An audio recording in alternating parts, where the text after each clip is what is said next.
বিসমিল্লাহির রহমানির রহিম। আসসালামু আলাইকুম রহমতুল্লাহি ওয়া বারাকাতুহু। আল হিকমা তদবির ই হসপিটাল চ্যানেলের সম্মানিত দর্শক ও শ্রোতাবৃন্দ, আশা করি আপনারা সকলেই ভালো আছেন। আমি আপনাদের নেক দোয়ায় ভালো আছি, আলহামদুলিল্লাহ। অনেক দিন হয়েছে আসলে আপনাদের সামনে আসা হয় না, বিভিন্ন ব্যস্ততার কারণে সদা সর্বদা আমল দেওয়ার সুযোগ হয় না, দেওয়া জরুরি মনে করি, এরপরে অনেক সময় সুযোগ হয় না।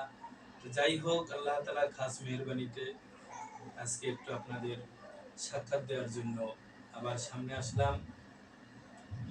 দেখা যায় বিভিন্ন প্রকারের রোগী আছে যারা মাসের পর মাস, বছরের পর বছর হসপিটালে, এই হসপিটাল থেকে ওই হসপিটালে, ওই হসপিটাল থেকে ওই হসপিটালে, সরকারি বেসরকারি, দেশের বাইরে এরকম অনবরত চিকিৎসা করাইতেছে, কিন্তু সফল হইতেছে না।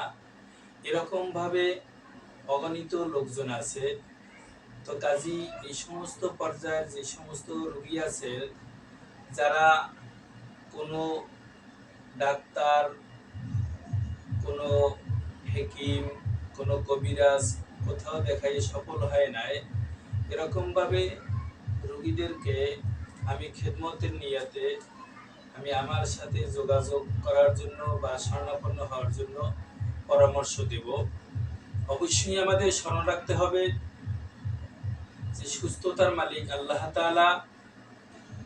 কখনো কোনো ডাক্তার, কবিরাজ, হেকিম, হুজুর, ফকির কারো দ্বারাই কোনো রোগীকে সুস্থ করা বা রোগ থেকে মুক্তি করা সম্ভব নয়। হ্যাঁ, তবে একটি জিনিস স্মরণ রাখতে হবে যে আমাদের রোগ ধরার মতন ডাক্তার হতে হবে এবং রোগ অনুপাতে ঔষধ দিতে হবে এবং রোগের ধরন অনুপাতে ঔষধের পরিমাণ প্রয়োগ করতে হবে। এরকম ভাবে যদি নিয়মতান্ত্রিক ভাবে চিকিৎসা হয়, আল্লাহ তাআলার খাস মেহেরবানিতে ইনশাআল্লাহ ওই সমস্ত মরণ ব্যাধি রোগী অথবা আমৃত্যু রোগী যারা আছেন তারাও সুস্থতা পাবেন। তবে স্মরণ রাখতে হবে